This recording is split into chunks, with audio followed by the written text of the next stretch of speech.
తెలంగాణ భవన్లో BRS LP సమావేశం ముగిసింది. పార్టీ అధినేత కేసీఆర్ అధ్యక్షతన బీఆర్ఎస్ ఎల్పీ సమావేశం 3 గంటలకు పైగా కొనసాగింది.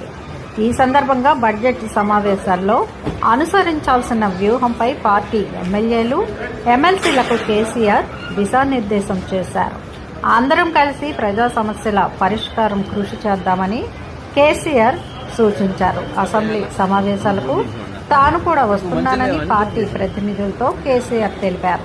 రేపటి నుంచి అసెంబ్లీ సమావేశాలు ప్రారంభం కానున్నాయి. మరి కేసీఆర్ అసెంబ్లీకి వెళ్ళిన తర్వాత ఎలాంటి పరిణామాలు చోటు చేసుకుంటాయో చూడాలి. మరి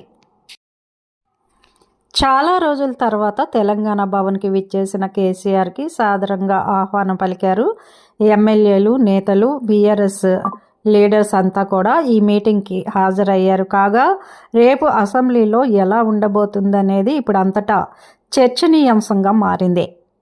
మా వీడియోస్ కనుక మీకు నచ్చినట్లయితే లైక్ చేయండి, షేర్ చేయండి, ప్లీజ్ సబ్స్క్రైబ్ చేయండి.